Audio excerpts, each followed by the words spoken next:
Hi, I'm Lisa Singer. I am the Senior Director of Event Programming at MediaPost, and this is Brand Insider BTS, where I get to pull back the curtain on some of the most influential women brand marketers today. And with me is Jennifer Dwork. She is the VP of Marketing at Wisp Telehealth Company. Hey, Jenny. Hi, it's great to be here with you today. Well, it's awesome to have you. I have to say, you're like going through, as everyone knows, I always do my snooping and going through your LinkedIn and all between your work and what you do. There's just, you don't live a boring life, let's say. No, definitely not. And I wouldn't have it any other way, I would say. Well, I think it's, I mean, one, just first of all, congratulations. I know last year you were named as one of Fast Company's most innovative, world's most innovative brands. Talk about that. Well, first of all, congratulations. That's awesome. Thank you so much. Yeah, it was a huge accomplishment for the whole company, the whole team, and I personally just felt so proud of everyone. I joined Wisp, where I'm at currently. It's the largest women's sexual and reproductive telehealth company, but it wasn't always that way. It was not always the largest. So I joined in 2021, kind of right in the height of the pandemic when folks were discovering telehealth. I had not heard of Wisp. They reached out to me and I thought, oh my God, how has something like this not existed before? So basically, we make it really easy, really simple for women to access the care that they need same day for common vaginal infections and for other medical issues. So if you're a woman, you know your body and you know if you have a UTI, if you have BV, if you need birth control, and there's really not a lot of reason to have to go in person to the doctor. And we all kind of realized this during the pandemic, that there was just better ways and that technology and innovation could increase access to a very stressed healthcare system, particularly for women. And so I joined Wisp and I just really got to work on telling that story and talking to women who were similar to me, all over the country, to tell them that we exist. And in order to do that, we really had to cut through the noise because a lot of companies started popping up who do this in different ways. I would say for us, it was really leaning into our brand storytelling, our core value props, which is that same day care. So in 3 hours or less, you can get your meds at your local pharmacy, which is just amazing. Think about all the time that you save having to figure out how to go to the doctor. And leading into what was happening culturally, because we know for better or for worse, women's health is always in the news. It's become quite politicized. And for the Wits brand, um, you know, you can tell those stories in a way that is clinical, in a way that is kind of not that exciting. But I really thought working with our team that we needed to lean into the humor of all of it because some of it is just, it's so ridiculous. What's happening? You just kind of gotta laugh. And you have to say the words. You have to say the word vagina, and you really have to go there and lean into it. And so that's what we do with all of our marketing. And we react to what women are telling us in the marketplace. So we ended up winning the Fast Company Award because what we did was when Roe v. Wade was overturned in June of 2022, we reacted to that moment and we saw that women were coming to our site and they were purchasing emergency contraception in bulk and they were getting birth control and they were scared and they didn't know what would be happening. And so we said, okay, what else can we do for them? Well, let's actually offer telehealth medical abortion. We can only do it in the states where it's legal, but we'll be there. And this will increase an already stressed system if women are having to travel to these states where it's legal. There's going to be a burden on those in-person clinics. So we quickly reacted to that, working with our clinical operations team, and we were able to be there at a time when women needed us. And that was really, really exciting. And I'm glad that Fast Company recognized that. Yeah, no, and I think that, I mean, this is awesome. Now everyone really understands you, but now I want to know the story of Jenny. So, because I mean, I think in understanding where you are at with your organization, with your company, it shows what you're willing to do. Because not everyone is outspoken about certain topics, as you said, and so I want to find out more about you in the sense of you personally, what is innovation to you? Like, so if you're looking at yourself, your career, your personal life, not that career isn't part of that, but just all of that, what truly defines being innovative? Yeah. I think for me, it's about identifying where is there a need in the marketplace? Where am I seeing a pain point and where can I help solve that problem? Maybe it's, something that already exists in the marketplace. Maybe it's developing a new technology.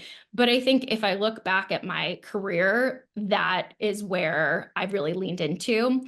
So, for example, when I was at Book of the Month and helping them reinvent the Book of the Month Club, which was like the first ever mail order subscription. It would send you physical books in the mail. When I thought about this company and why it was important for me to step in there as a marketer and as a brand builder, it was because I saw people were moving away from books. People, it's so easy to download that next Netflix show or to listen to a podcast or whatever it is. And I really wanted to get people to understand, how wonderful it is when you have a physical book. And so I would say, that's not necessarily a new, technical innovation, but it's innovative in the sense that something old can be new. And when you get it in front of the right audience at the right time, using new digital platforms, so meeting her where she was at on Instagram, using influencers, that is something that becomes innovative. And I think that's what I've really looked to do in my career. Yeah, and I think, bringing old to new and because as you said, that physical book, and I think yes, there are older generations who want that physical book, want it in their hand, want to turn the pages, but I think we're seeing that too. And I don't know if it's a kind of a trend, but it's all of a sudden this new thing, and so we're seeing younger generations also embracing it. I want to ask you, is there a book out now or recently that you read that you would be like, oh my gosh, this is what you need to be reading? Yeah, I love talking about this. So, at Book of the Month Club, one of my favorite authors was Kristen Hanna. I'm sure you've heard of her. The Nightingale was one of her big books, The Great Alone. And her latest release is The Women. It's about the women who served during the Vietnam War as, nurses and in other roles. And it's just a fantastic book. I'd recommend it. So do you tend to lean towards books that, whether they're fictional or not, they have that historical relevance to it?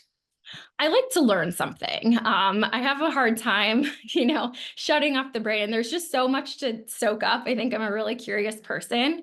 So I think historical fiction is a great, genre of book and to learn something and also, get into characters' heads. Recently, I've been more on a business book kick, learning about a lot of interesting startups and founder stories. I think from a business perspective, it's interesting to think about, learn from other people's mistakes. A lot of these books read like fiction. I was just reading, the WeWork book and the Bonobos founder who also struggled with mental illness. So it's just, I think real life is more fascinating than fiction. Well, and I think you mentioned a good point, learning from their mistakes. And, I speak with a lot of people like yourself who almost embrace mistakes, in the sense if they feel like if they're not making mistakes, then they're not taking enough, risk and not doing their job the way they need to be doing it. I'm curious if there's been a mistake or a failure, maybe not a mistake, but a failure or a perceived failure in your past that maybe redirected you in a way that really was a positive. Probably so many.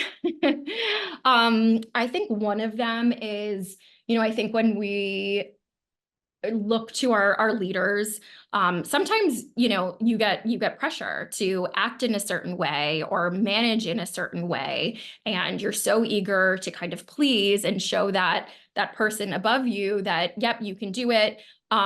And sometimes you compromise your own values or what you think is right in order to please them. I've certainly done that various times, and it's always kind of stuck with me. And whether it had consequences or not, it's something that I have to personally live with. And so I think as I've gotten older, I've learned to trust my intuition, and I've learned that it is more important to, in a respectful manner, stand up for yourself. There's always ways of kind of doing something or not doing something, but I think you really have to stay true to yourself in business.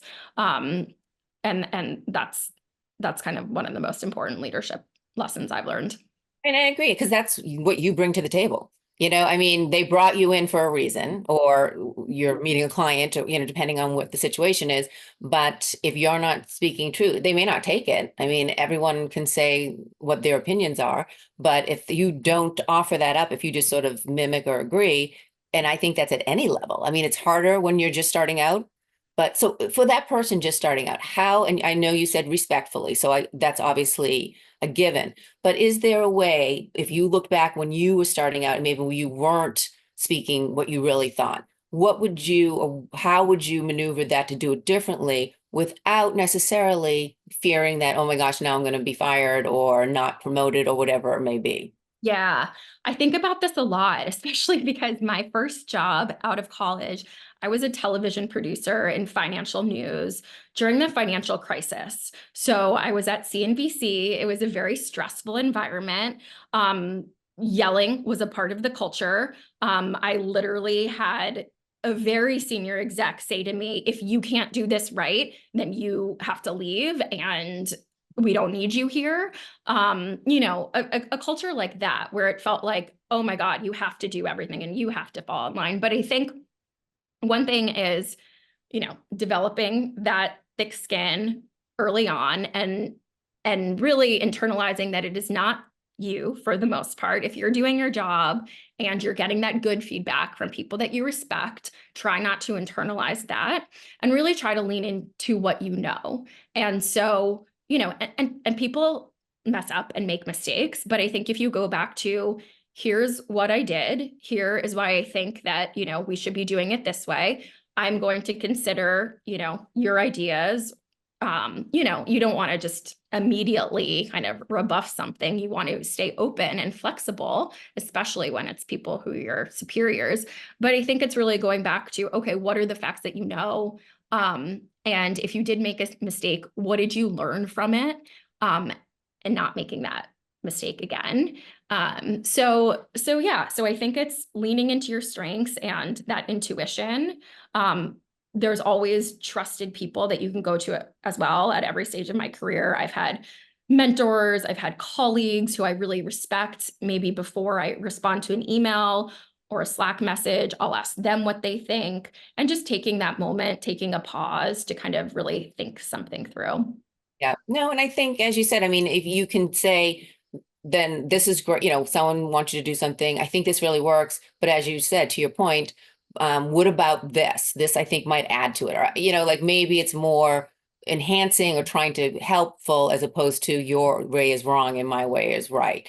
But I do love what you said about the newsroom. I mean, working in the newsroom myself, and or have in throughout my career, and the tempers, I mean, because you're on deadlines and the tempers flare. And that was the one thing I learned, that being yelled at in the newsroom and then would all be out afterwards having drinks together, So I feel like what you said you learned, that you need to sort of disassociate yourself. Not that you should be treated horribly. There's a fine line, but in certain instances, when someone speaks like, I need that now, it's like, don't take it personally. So I think that's such a good point to learn. Absolutely. I think it was a really great training ground. And I know, people can be sensitive. And I know now there's been kind of a lot of talk about younger generations.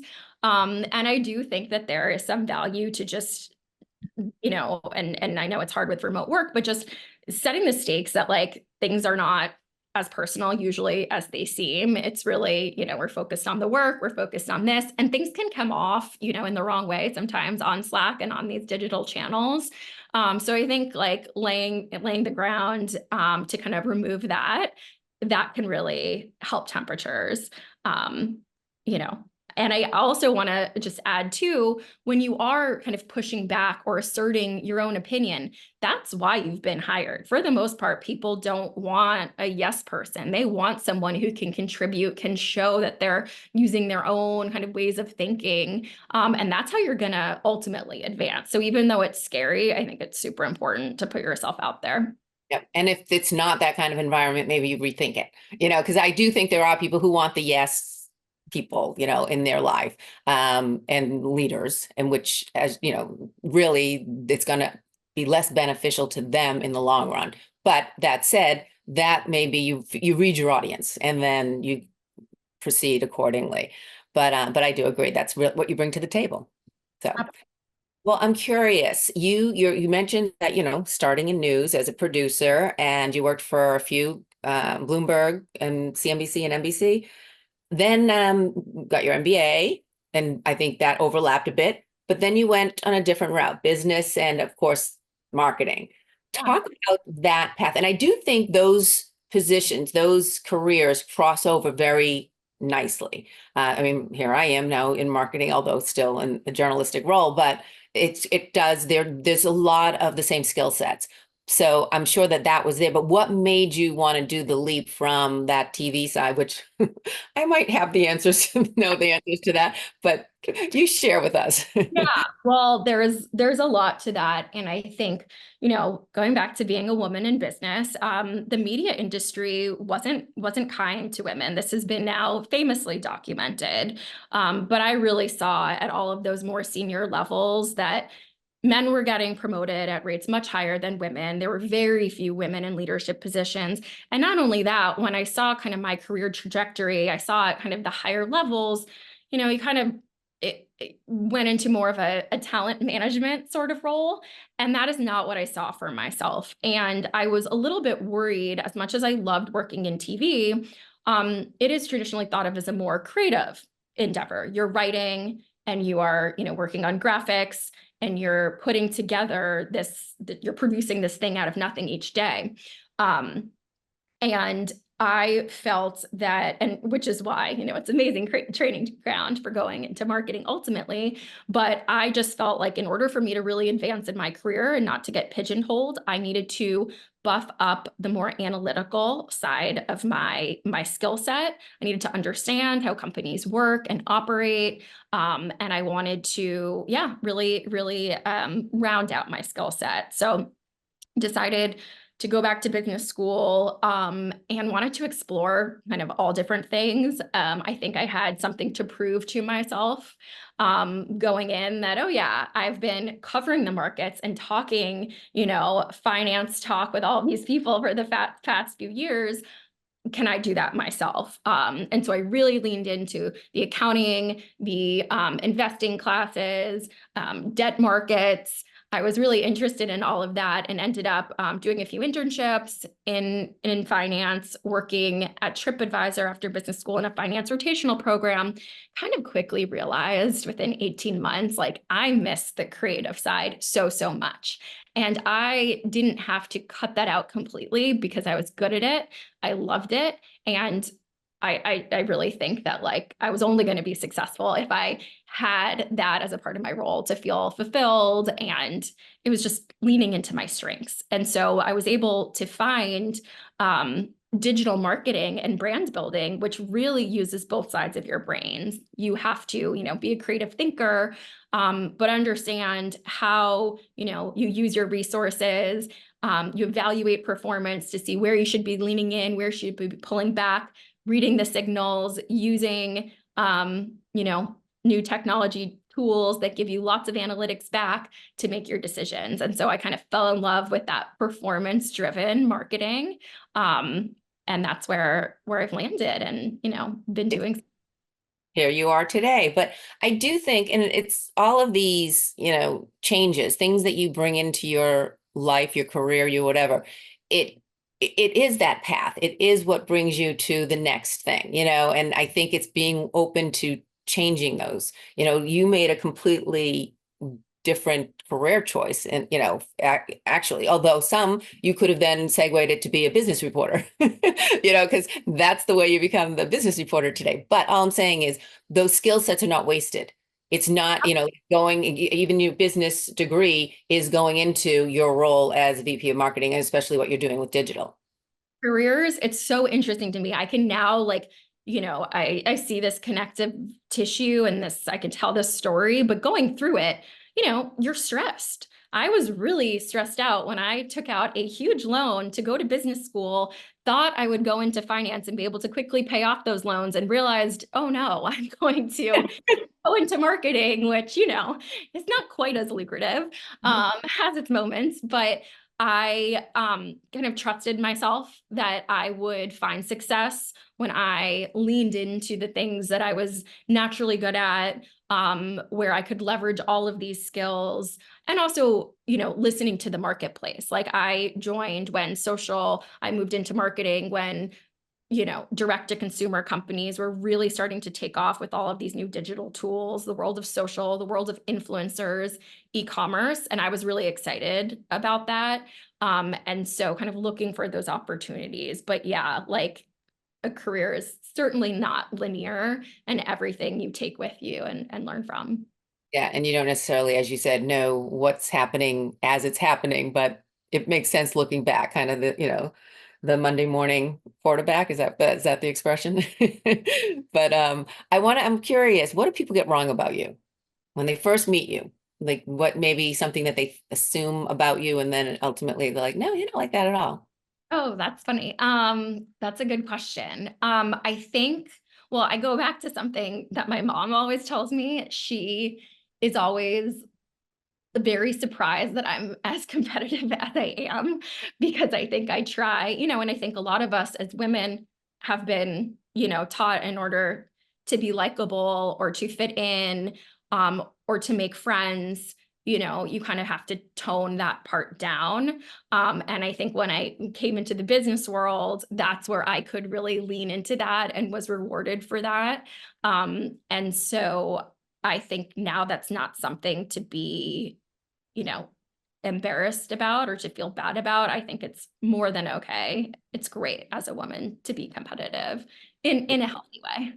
Well, yeah, I mean, one, yes, I'm very competitive myself in certain things, and in other things, it's just it depends. I guess I pick my battles, but not that it's a battle, but I think though with women who are competitive or who stand up for themselves, and it becomes you get called different things, the B word, the she's this, she's that. Like it's not always seen as a positive. I mean, I think that's changing. We're seeing so many more women in senior level positions, and they're being themselves. And that's not to say that you're always one way or the other, but you're going to have even some, which I'm assuming when your mom was saying that, because you come across very, hey, and, this, and like take it as it is.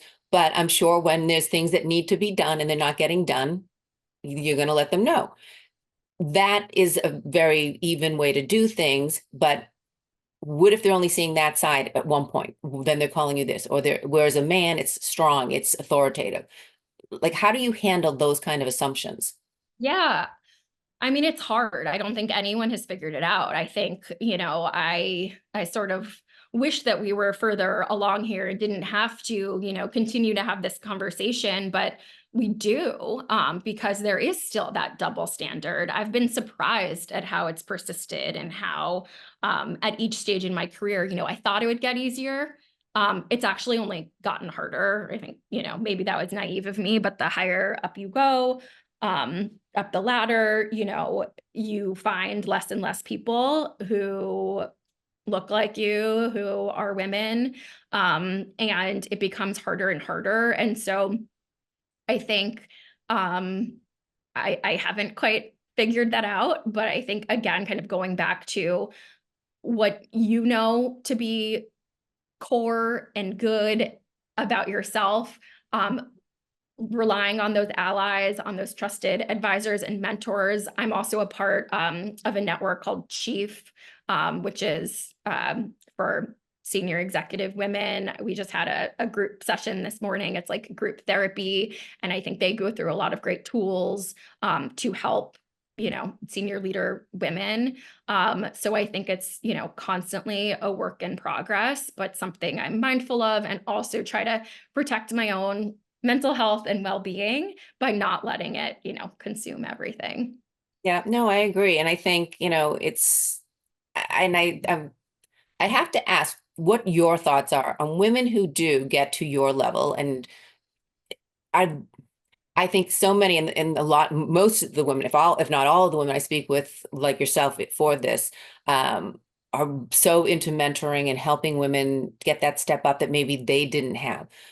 But also, I feel like there's another set of women who maybe aren't as open to that. Maybe it's more they want them to go through what they went through. Maybe they're considered a threat. And I feel like it's a little split. I don't think you necessarily see that with men.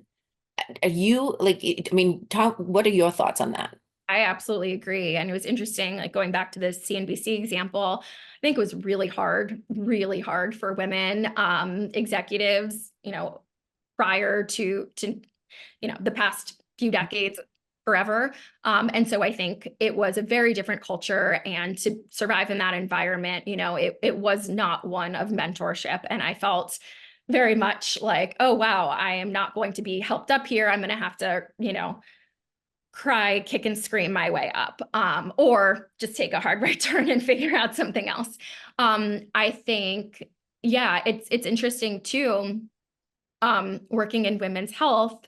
Now, I would say it is one of the most collaborative environments I've been in. There's so many amazing founders, senior execs at health companies, women like myself, and we all really work together, share resources, we partner. We just personally commiserate. But then if you're looking at, okay, a lot of us and a lot of people in the space are looking for investors or, VC, then Mhm. again, you encounter it's a mostly male environment. And so it's not, oh, okay, we're in this like mostly women environment. No, you still have to figure out how in the overall marketplace you're going to cut through and you're going to prove yourself. And so I think actually Julia Borstein, who was a CNBC reporter, wrote an amazing book. I think it's called Women Who Lead.